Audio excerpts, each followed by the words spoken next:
जात पात का करो विदाई, सारे हिंदू हम भाई भाई। ये भारत देश में कौन है हिंदू? तो हिंदू राष्ट्र कैसे बनेगा? कि मैं ब्राह्मण हूँ? ये जातियों का देश है, तो उसको पकड़ के मारते हैं। कभी भी घोड़े पे नहीं बैठ सकता, ब्राह्मण के सामने चप्पल पहन के नहीं जा सकता। हाथ में कलम दिया है, पढ़ो लिखो।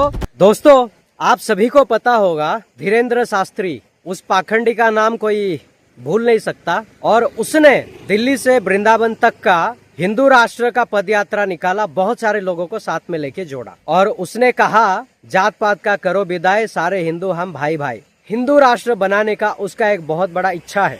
तो मैं एक सवाल पूछना चाहता हूँ, ये भारत देश में कौन है हिंदू? हिंदू कोई है तो मुझे कमेंट करके बताना कि भाई मैं हिंदू हूँ। सच्चा वाला हिंदू कोई है तो मुझे बताना। ये भारत देश में हिंदू कोई भी नहीं है। ये तो यहाँ पे तो हिंदू परसेंटेज ज्यादा है, आप ऐसा कैसे कह रहे हो? मैं सही कह रहा हूँ कि यहाँ पे हिंदू कोई भी नहीं है।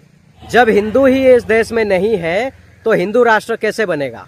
यहाँ पे दोस्तों, कोई अपने आप को कहता है कि मैं ब्राह्मण हूँ, कोई कहता है मैं दलित हूँ, कोई कहता है मैं चमार हूँ, कोई कहता है मैं तेली हूँ, कोई कहता है मैं यादव हूँ, कोई कहता है मैं नाई हूँ, कोई कहता है मैं सोनार हूँ, कोई कहता है लोहार हूँ, कोई कहता है मैं आर्या हूँ। तो मुझे एक बात बताओ, इसमें से कौन है हिंदू? ये भारत देश में हिंदू कोई भी नहीं है, क्योंकि ये जितना भी मैंने बताया ये सब जाति है। ये हिंदुओं का देश नहीं, ये जातियों का देश है। और जातियों के देश में हिंदू राष्ट्र नहीं बन सकता। अगर हिंदू होता, एक दलित और एक चमार अगर मंदिर में घुसता है तो उसको कॉलर पकड़ के घसीट के बाहर निकाल के नहीं मारते। और अगर एक दलित या चमार बुलेट पे बैठता है तो उसको पकड़ के मारते हैं। एक चमार, एक दलित, वो कभी भी घोड़े पे नहीं बैठ सकता।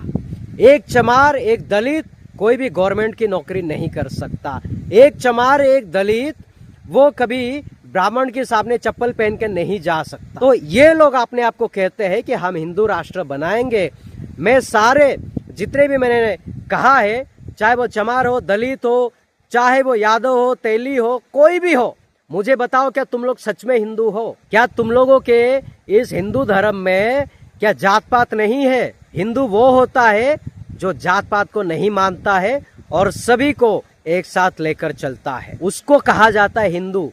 तुम लोग कहाँ से हिंदू हो मुझे बताओ? तुम लोग सिर्फ और सिर्फ एक जात हो, जो तुम्हारे जात को लेके प्रोपेगेंडा किया जाता है, तुम्हारे जात को लेके बड़ी बड़ी बातें किया जाता है। और मेरे देखने वाले सभी को मैं ये कहना चाहता हूँ, हमारे भारत देश में ना संविधान नाम की कोई चीज है।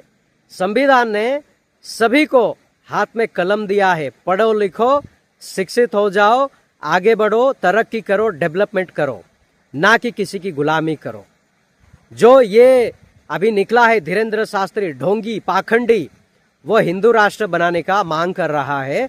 तो आप लोगों को क्या लगता है, हिंदू राष्ट्र अगर बनेगा, जो 1000 साल पहले मनुस्मृति थी, वहां पर पीछे झाड़ू लटका के सामने मटका लेके हर एक छोटा जाति चलता था और गुलामी करता था बड़े लोगों का। आज भी वो लोग वो मनुस्मृति को फिर से जीवित करना चाहते हैं, उसको फिर से लागू करना चाहते हैं। इसीलिए आज वो धीरेन्द्र शास्त्री पाखंडी वो कहता है जातिवादी का करो विदाई, हम सब हिंदू भाई भाई। अब बताओ, अगर हिंदू राष्ट्र बनाने के लिए अगर उनको परमिशन मिल जाता है तो जो दलित है, जो चमार है, जो छोटे जात के लोग हैं, उनके साथ क्या होगा? उन लोगों का जीना हराम हो जाएगा, उन लोगों को जीने नहीं देंगे। और ये जो बात है, ये ना सिर्फ क्रिश्चियंस के लिए, ना मुसलमान के लिए, ना बुद्ध के लिए, ना सिख के लिए, ये सारे हिंदुस्तानियों के लिए जरूरी है। और ये ब्राह्मण लोग हर किसी के सर के ऊपर पैर रख के आगे बढ़ना चाहते, आगे चढ़ना चाहते, लाशों के ऊपर सीढ़ियां बनाकर वो चलना चाहते हैं। तो इसीलिए ये पाखंडी निकला है, ये ढोंगी निकला है कि हम हिंदू राष्ट्र बनाएंगे। लेकिन दोस्तों, मैं फिर से एक बार कहता हूँ, इनको 10,000 साल ले लो तुम लोग, 20,000 साल ले लो तुम लोग, कभी हिंदू राष्ट्र नहीं बना पाओगे। अगर हिंदू राष्ट्र बनाना ही था तो इससे पहले क्यों नहीं बना? हिंदू राष्ट्र अगर बनाना था तो देश आजाद होने की तुरंत बाद ही हिंदू राष्ट्र बन जाना चाहिए था। इसको सेक्युलर कंट्री, डेमोक्रेसी क्यों घोषित किया गया? और दोस्तों, हिंदू राष्ट्र की जब बात करते हैं, आपने देखा नेपाल एक हिंदू राष्ट्र था, क्या हुआ वहां पे? जब कोई एक धर्म उस देश में रूल करना शुरू करता है तो वहां पर बहुत सारी प्रॉब्लम्स क्रिएट होती है और लोग एक दूसरे को मारते काटते हैं। हिंदू हिंदू को मारेगा काटेगा, हिंदू हिंदू का ही खून पिएगा। पाकिस्तान में देखो, कहने को तो वो डेमोक्रेसी है, लेकिन डेमोक्रेसी कुछ भी नहीं है। वहां पे भी पाकिस्तान को कहा जाता है इस्लामी जमहूरिया पाकिस्तान, इस्लामी जमहूरिया पाकिस्तान। जमहूरिया को हटा दो, ये इस्लामी पाकिस्तान। वहां पे क्या हो रहा है? वहां पे भी सिया सुन्नी बरेली ऐसा करके लड़ाइयां होती है। एक दूसरे की मस्जिद में बॉम्ब फेंकते हैं, बॉम्ब ब्लास्ट करते हैं, एक दूसरे को मारते और काटते हैं। क्या वो लोग वहां पे खुशी से है, सुखी से है? और ये लोग भारत में निकले हैं, हम हिंदू राष्ट्र बनाएंगे। और इस हिंदू राष्ट्र को लेके दोस्तों बहुत सारे हिंदू लोगों ने, उन्होंने भी अपना पॉइंट ऑफ व्यू रखा है कि ये हिंदू राष्ट्र नहीं बनना चाहिए, क्योंकि ये सेकुलर कंट्री है, ये डेमोक्रेसी है, यहाँ पे सभी का हक है, सभी को यहाँ पे आजादी मिली है कि सभी यहाँ पे मिलजुल कर रहना चाहते हैं। यहाँ पे सभी धर्मों को रिस्पेक्ट मिलना चाहिए। मैं लिख के देता हूँ, ये हिंदू राष्ट्र बनेगा नहीं, लेकिन अगर खुदा ना खास्ता इंसिडेंटली अगर बन गया ना, तो ये जो अपने आप को कहते हिंदू ना, यही एक दूसरे को मार काट के एक दूसरे का खून पिएंगे। क्योंकि यहाँ पे जो धर्म है, हिंदू मुस्लिम सिख ईसाई बुद्ध जैन, ये खूबसूरती है, डेमोक्रेसी का खूबसूरती है। और यहाँ पे सभी का कल्चर है और सभी की कल्चर से ये देश चलता है। जैसी ऋतु होती है दोस्तों, बारिश होती है, गर्मी होता है, ठंडी होता है, वैसे ही ये डेमोक्रेसी में ऐसा सभी सेकुलर कंट्री में रहते हैं और सभी का अपना अपना धर्म है, सभी का अपना अपना कल्चर है, तो ये खूबसूरती के साथ चलेगा। लेकिन जिस दिन ये लोगों ने अगर ठान लिया हिंदू राष्ट्र बनाने का, तो खत्म हो जाएगा, सब कुछ खत्म हो जाएगा। ये भारत देश में कुछ नहीं दिखेगा। ये भारत देश में उस दिन सिर्फ और सिर्फ खून की नदियां बहेंगे दोस्तों। और सारे माइनॉरिटी को भारत से भगाने का सोच है। यहाँ पे बैठे बैठे बहुत सारे बड़े बड़े जो लोग हैं, जिनके यूट्यूब चैनल में मिलियन सब्सक्राइबर है, वो बड़ी बड़ी बातें करते हैं कि बांग्लादेश में तो हिंदुओं को मारा गया, ऐसा नहीं करना चाहिए था, और पाकिस्तान में तो हिंदुओं के साथ जुल्म हुआ, सिखों के साथ जुल्म हुआ, क्रिश्चियंस के साथ जुल्म हुआ।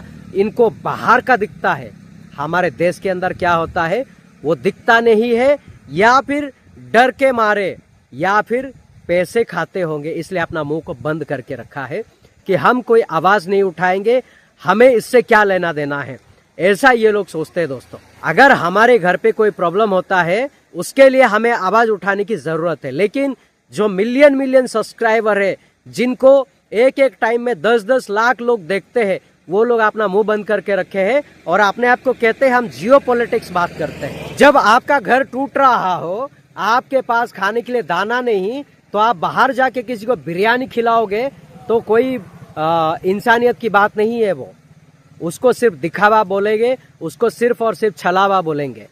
और ये लोग जो है ये छलावा करते हैं, दिखावा करते हैं। उस ढोंगी, उस धीरेन्द्र शास्त्री के खिलाफ कोई बोल नहीं रहा है, लेकिन बहुत सारे लोग बोल भी रहे हैं, बहुत सारे हिंदू लोग भी बोल रहे हैं, उसके खिलाफ जाके बोल रहे हैं, बहुत सारे बहनें भी बोल रहे हैं, मैं भी बोल रहा हूँ। अगर ये वाकई में हिंदू राष्ट्र बनना चाहता है, यहाँ पे हिंदू कौन है मुझे बता दो, मुझे पता चल जाए कि भाई मैं हिंदू हूँ। कोई ऐसा बोले, दिखना चाहिए ना हिंदू। कहाँ है?